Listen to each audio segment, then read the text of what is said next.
जिसके सिर पर जिसके सिर पर कृपा गुरु की, वो दुख कैसे आएगा। हेलो। हेलो सतसाई भगत जी। सही बहन जी। भगत जी मैं झालावाड़ जिले से बोल रही हूँ, बुआनी मंडी से, राजस्थान से बोल रही हूँ जी। बोल। मैंने प्रथम नाम तो मैंने लिए थे 2020 में 27 नवंबर को जी। फिर अभी सतनाम लिए हो गए मुझे 2 से 2.5 महीने हो गए होंगे।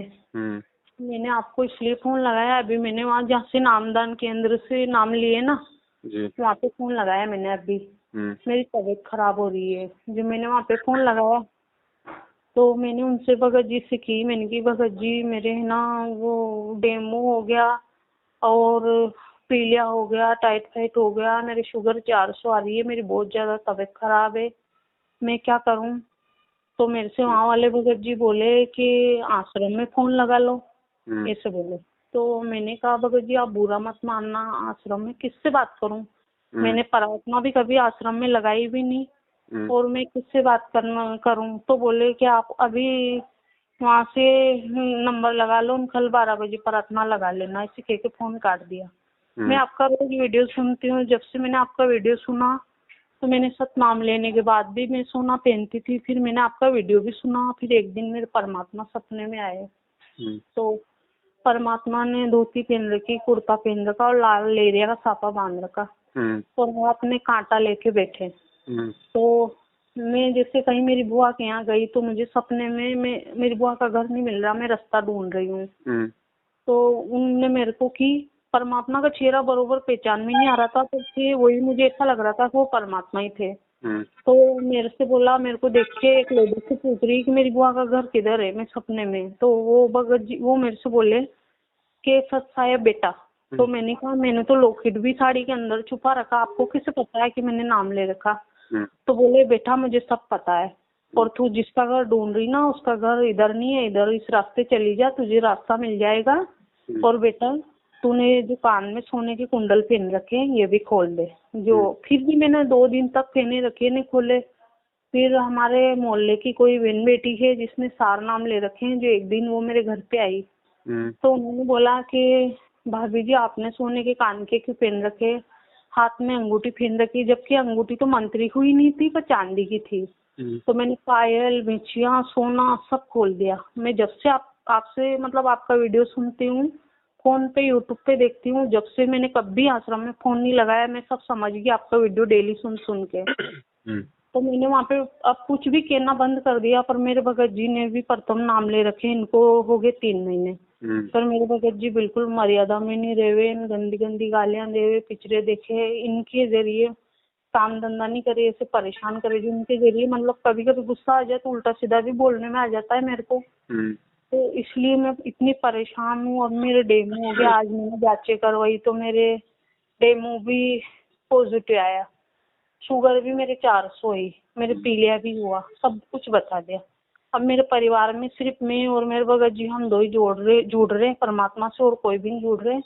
तो मेरे परिवार वाले सब कहते हैं कि तू पीलिया मंत्रालय में तू झाड़ फूक करा ले। मैं परमात्मा का सत्संग डेली सुनती हूँ जब से नाम लिया, जब से परमात्मा कहते हैं कि जिस दिन भी आपने झाड़ फूक कराया और जिस दिन भी आपने अन्य पूजा है या कुछ भी करवाया, उस दिन आपकी परमात्मा भक्ति नष्ट कर देगा। तो मैं ना वेल कराना चाहती हूँ, ना मैं पीलिया मंत्राना चाहती हूँ, ना गोली दवाई खाना चाहती हूँ, कुछ नहीं करती हूँ।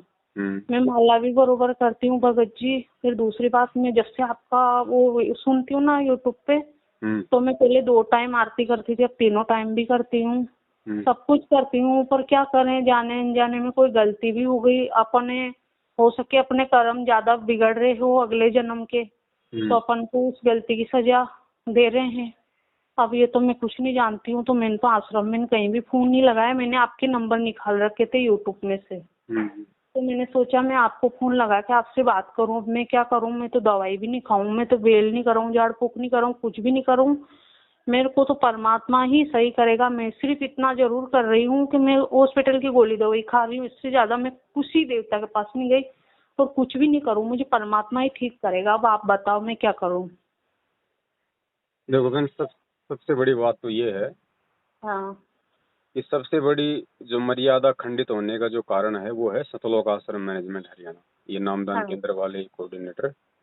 हाँ भगत की सबसे ज्यादा मर्यादा खंडित करवाने का मुख्य कारण ये लोग हैं। तो सबसे पहले तो हाँ आप इनकी सच्चाई से परिचित हो गई हैं, आपने इनसे अपना पीछा छुड़वा लिया है, आपने सत्य की राह पकड़ ली है, तो आपकी आधी बीमारी तो यहीं खत्म हो गई। हाँ ठीक है, बची बीमारी आपकी 50% की।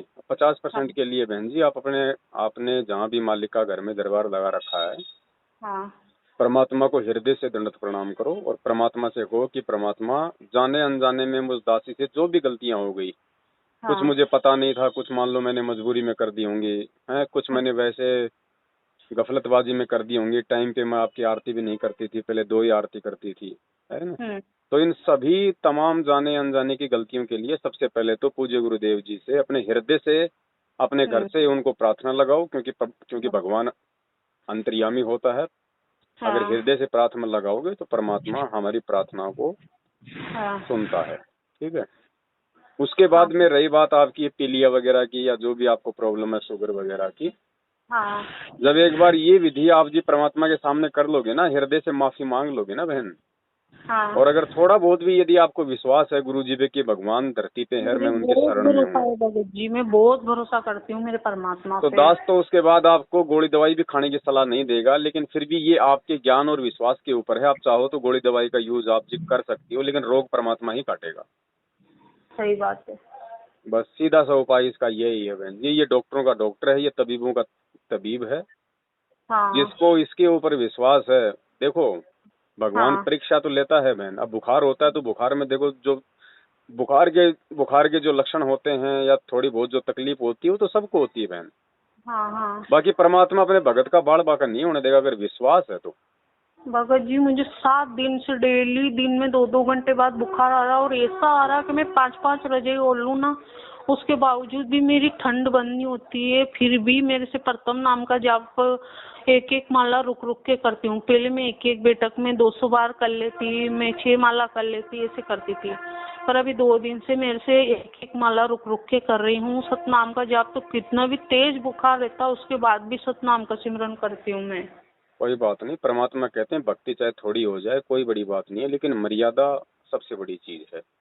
तो मर्यादा आज से पहले जो भी आपसे गलती हुई उन सबको आप जी जो है वो रिफ्रेश करो, परमात्मा को दंडोत करके और मालिक से हृदय से समय याचना कर लो। परमात्मा पीछे की गलतियों को भूल जाता है और आगे से अपने मन में दृढ़ विश्वास और दृढ़ संकल्प कर लो कि परमात्मा धरती पे है, मेरा बाल कैसे बांका हो जाएगा, मालिक की शरण में हो गई, है कि नहीं।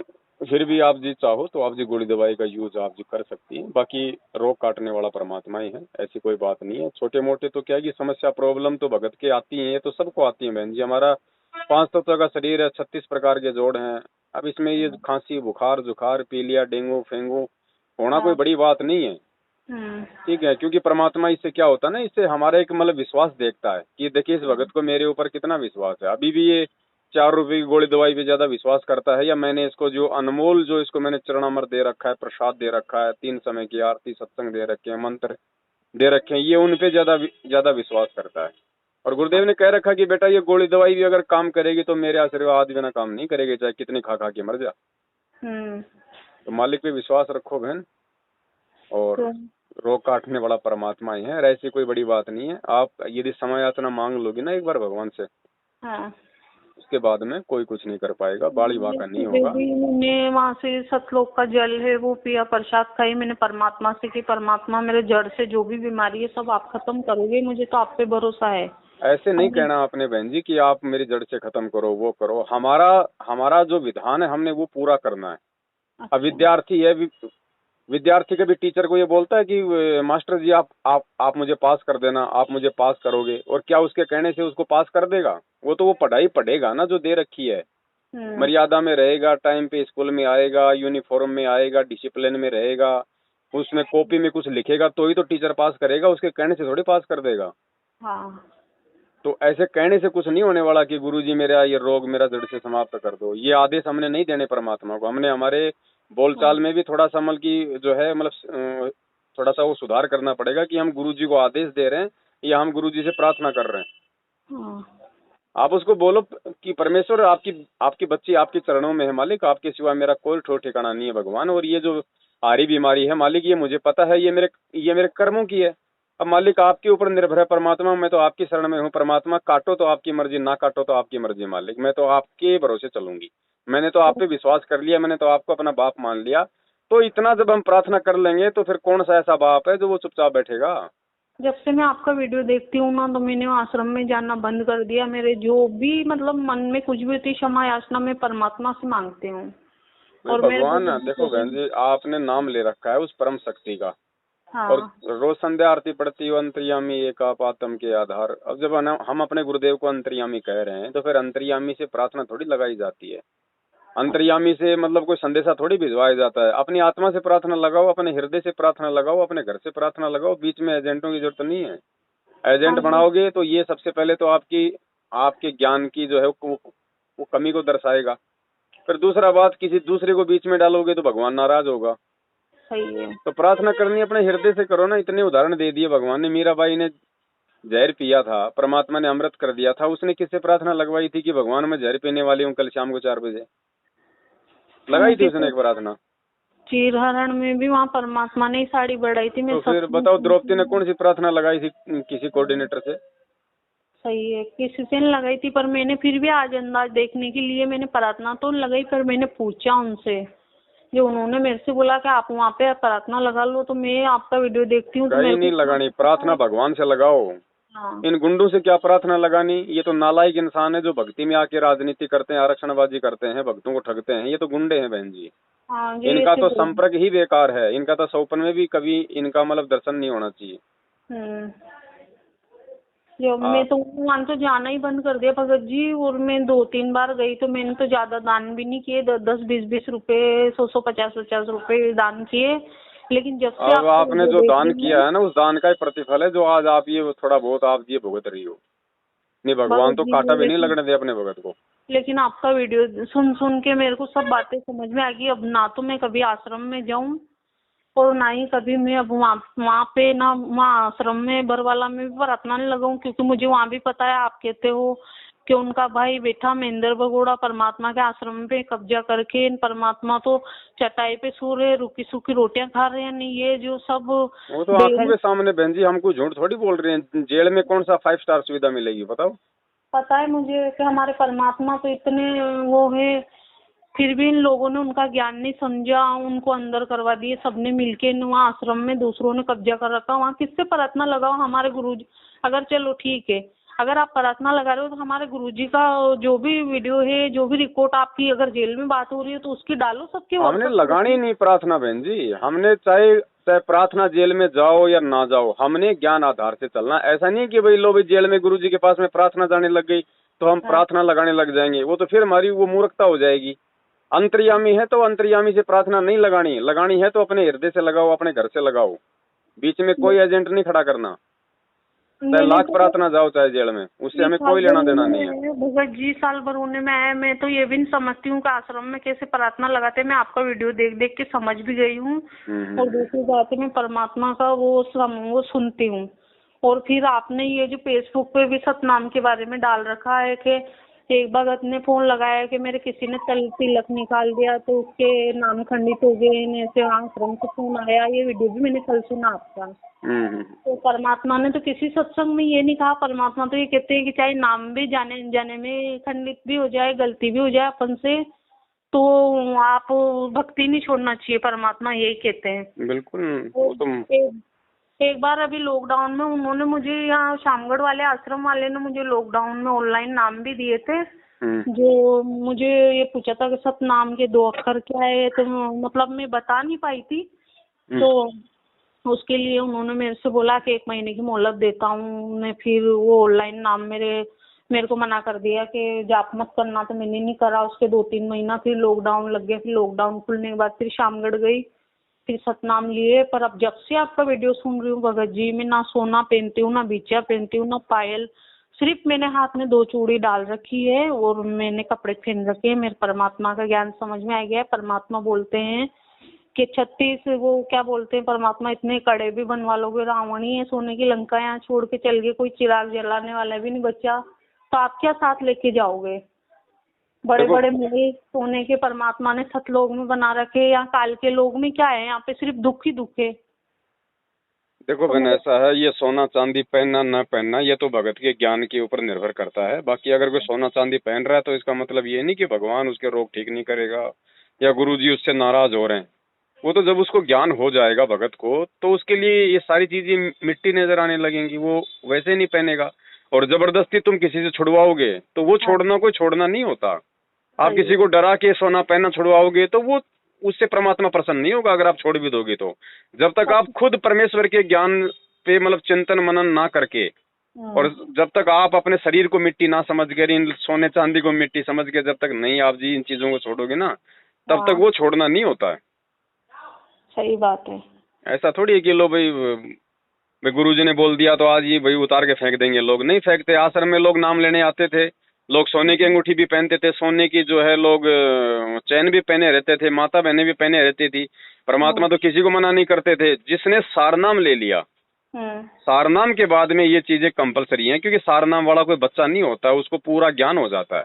और उसके बाद भी यदि सारनाम प्राप्त भगत भी अगर सोना चांदी पहनता है तो फिर वो मतलब भक्ति के लायक नहीं है। फिर नहीं भगत जी, जब से आपका वीडियो सुना है मैं पहनती नहीं हूँ, घर में जरूर पड़ा है, पर वो भी बेच दूंगी। मैं पहले भी बेच दिया था और अभी भी बेच देखो ऐसा है बहन जी, उसको बेचने की जरूरत नहीं है। घर में अगर उसके बेचने से अगर कोई विरोध हो जाए ना, तो उसको बेचना नहीं है। देखो आपने अपने मन से सोने को दूर कर दिया ना, हाँ, तो आपके लिए चाहे वो घर में पड़ा रहे आपको कोई नुकसान नहीं देगा।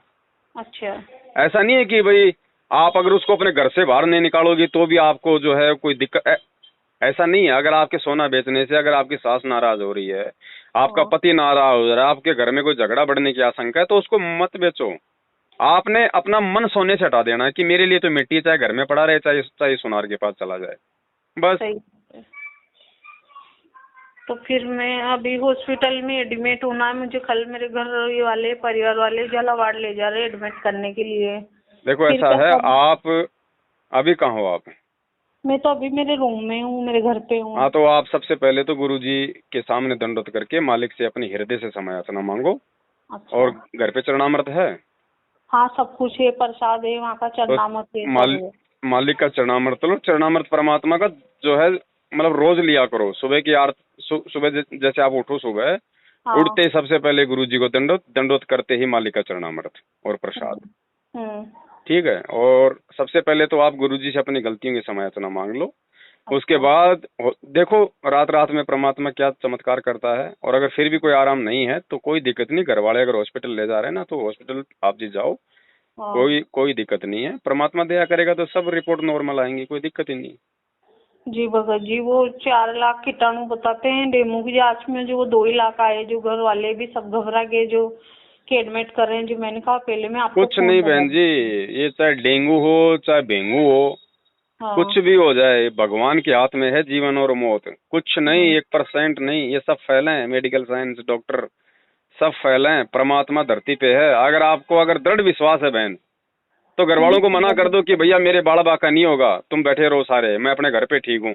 आप जड़ पकड़ जाओ और परमात्मा से प्रार्थना कर लो और मालिक का चरणामृत लो और मालिक की भक्ति करो, आपका बाड़ी बाका नहीं होने वाला। जी भगत जी, मेरे परिवार वाले सारे, कोई कुछ कह रहा, कोई कुछ कह रहा, मैं उनसे भी कह देती हूँ। हॉस्पिटल तो भले चली जाओ, कोई दिक्कत नहीं, लेकिन झाड़े झपाड़े वाले के पास या कोई पीलिया झाड़ने वाले के पास, उनके पास मत चले जाना बिल्कुल, 1% भी। अगर विरोध करना पड़े तो विरोध करना, चाहे सासू का करना पड़े चाहे घर वाले का करना पड़े। बोला भैया मर जाऊंगी लेकिन झाड़ा झपाड़ा नहीं लगाऊंगी, ध्यान रखना। नहीं, परिवार वाले कह रहे सासू वासू तो खैर वो तो ससुराल में रहती है, मैं तो बुआनी मंडी में मकान बना रखा है, यहीं रहती हूँ।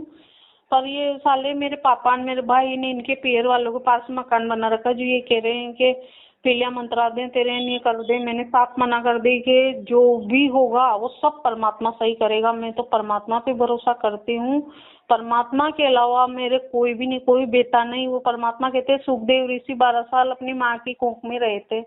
सब ज्ञान सुनती हूँ परमात्मा का मैं, मुझे सब पता है। मैं कुछ भी हो जाए पर मैं परमात्मा का पल्लू नहीं छोड़ूंगा। मेरे मालिक ने मुझे चरणों में ले लिया। बस मर्यादा में रहना बहन, बाकी तो सतगुरु जो चाहे सो कर दे, भ्रम पड़ो मत, कोई कुछ भी कर देगा भगवान, ध्यान रखना। कुछ नहीं है। मेरे साडू का 2-3 साल का बच्चा था, उसके डेंगू हो गया था। उसको जयपुर हॉस्पिटल में लाए। डॉक्टरों ने कहा कि भैया इसकी प्लेटें वो हो गई, पता नहीं वो डाउन होती ज्यादा होती, मुझे मालूम नहीं।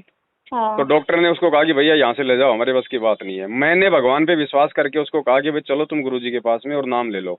मैं उसको बरवाड़ा आश्रम में उसको गुरुजी के पास लेके गया। मालिक हाँ से जब हम गए वहाँ पे दर्शनों के लिए, तो मैंने परमात्मा से मैंने प्रार्थना लगाई कि परमात्मा ये मेरा साधु है जी और इसके बच्चे को डॉक्टरों ने डेंगू बता दिया, मालिक बोल रहे हैं यहाँ से ले जाओ। तो कुछ नहीं, बस मालिक ने कहा कि बेटा बेटा भक्ति करो, कुछ नहीं होगा। बहन जी कुछ नहीं हुआ, उस बच्चे के कुछ नहीं हुआ, बच्चा आ गया अपने घर पे। अब उन्होंने थोड़े दिन तो भक्ति की, फिर उन्होंने छोड़ छाड़ दी। आज वो बच्चा खेल रहा है, कोई दिक्कत नहीं, वो बड़ा हो गया। परमात्मा क्या नहीं कर दे बहन। परमात्मा तो बहुत समर्थ है भगत जी। एक वीडियो इसमें सुना था मैंने इंटरव्यू में कि किन्नर बच्चे को भी परमात्मा ने जीवन दान दे दिया, उसको भी मनुष्य का जीवन सही साठ कर दिया। मैं तो हर चीज सुनती हूँ मालिक की। भाई भगवान है, जब गुरुजी ने कह दिया कि भगवान क्या नहीं कर सकता, तुम हाथी छोड़ो, भगवान तो पूरी धरती को सुई की नोक से निकाल दे, तो वो क्या नहीं कर सकता बहन। बस कमी अगर किसी चीज की है तो भगत की है, भगत के विश्वास की है। कुछ भी कर सकता है। ये वही भगवान है जो बिना ऑपरेशन के, बिना टाका लगाए रामानंद की और सेव की गर्दन जोड़ी थी जी हाँ। ये कोई दूसरा भगवान नहीं है, ध्यान रखना। वही कबीर साहब है आज हमारा गुरु। जी इसको चाहिए विश्वास। कहे कबीर सुनो वे साधो, मैं तो हूँ विश्वास में। हाँ। और विश्वास बनेगा बहन जी आपके पिछले भक्ति संस्कार से, वर्तमान के ज्ञान आधार से। और कोई तरीका नहीं है कि ज्योति करवाने से, पाठ करवाने से इनको पात्रों को। अरे ये भी करवानी है तो अपने सतगुरु को कराओ ना जब हो, वरना उनको संकल्प करो। और पैसा जब गुरुजी आए तो उनके हाथों में दो, तो कम से कम तुम्हारा दान कोई ठोर ठिकाने तो लगे, कोई मल के धर्म के काम में तो लगे। अभी राजनीति में तुम्हारा दान लगेगा तो तुम्हारे कोई पीढ़िया होगा, और क्या होगा। जी जी, मैंने कभी प्रार्थना लगाई भी नहीं। मैंने वहाँ मेरे को ऐसे बोला कि आप वहाँ प्रार्थना लगाओ, तो मैं जानती हूँ वहाँ पे क्या क्या चल रहा है। तो वहाँ भी परमात्मा की प्रकट दिवस को जन्मदिन मनाया, वो सब करते हैं। जो मैं डेली आपका फेसबुक पे वीडियो सुनती हूँ, यूट्यूब पे सुनती हूँ, तो इसलिए मैंने आपसे ही बात करी। तो ठीक है बहन, कोई दिक्कत नहीं। आप तो सबसे पहले भगवान से जाने अनजाने की सारी गलतियों की समालोचना करो, मालिक का चरणामृत लो, थोड़ा प्रसाद लो हैं, और घर वालों को बोलो भैया क्यों फालतू में पैसे बर्बाद करते हो, मेरा मालिक चाहेगा तो मैं 2-4 दिन में मैं वैसे ठीक हो जाऊंगी। और आप अपनी भक्ति पे ध्यान दो। मेरे भगत जी ने नाम ले रखे हैं, लेकिन बिल्कुल भी मर्यादा में नहीं रहते हैं। देखो वो बहन जी मर्यादा में रहेगा तो उसको फायदा है, नहीं रहेगा तो वो अपना संस्कार पाएगा। आपको उसके प्रति ज्यादा टेंशन लेने की आवश्यकता नहीं है। मैं बहुत ज्ञान समझाती हूँ, समझ में नहीं आ, सारे दिन पिक्चर देखना, नाटक देखना। करने तो आपका काम समझाने का है, आप उनको समझा दो। बाकी नहीं मानता है तो ठोकर लगेगी, तब समझ में आ जाएगी। किसी के पीछे मत दौड़ो ज्यादा। मैं क्या करूं भगत जी, नहीं समझे तो मैंने तो छोड़ दिया उनको समझाना भी। एक काल के दूतों हाँ को तो ठीक है ना भाई, आप अपने घर में सत्संग सुनती हो, वो भी सुनता है, कोई बहरा तो है नहीं। और समझाने का मतलब क्या होता है, रोज उसके मतलब इंजेक्शन लगाना थोड़ी उसको समझाना है। आपने घर में सत्संग लगा दिया, परमात्मा समझा रहे हैं ना। मेमोरी भरा रखी उनके मोबाइल में, पर दिमाग से थोड़े मेंटल है, जुआ नहीं समझ में आवे तो क्या कर सकते हैं। कोई बात नहीं, आप ज्यादा टेंशन मत लो। उनके संस्कार हैं, आपके संस्कार बहन जी अलग हैं। ठीक है, हम अगर टेंशन लेंगे तो हम खुद अपनी भक्ति नहीं कर पाएंगे, ध्यान रखना। जी भगत जी। और जब उसका ठीक का समय आएगा, ढंग से भक्ति पे लगना होगा तो लग जाएगा, ना लगे तो ना लगे। आप अपने आत्म कल्याण की सोचो। जी भगत जी। और मैं आपसे ये बोल रही हूँ कि मेरे ये व्हाट्सएप नंबर है, आप मुझे जोड़ देना इस नंबर से। ठीक है, एक साथ संगति का जो ग्रुप है उसमें ऐड कर दूंगा मैं ना। जी भगत जी। सत्साई बहन, जय बंदी छोड़ के। जय हो बंदी छोड़ के।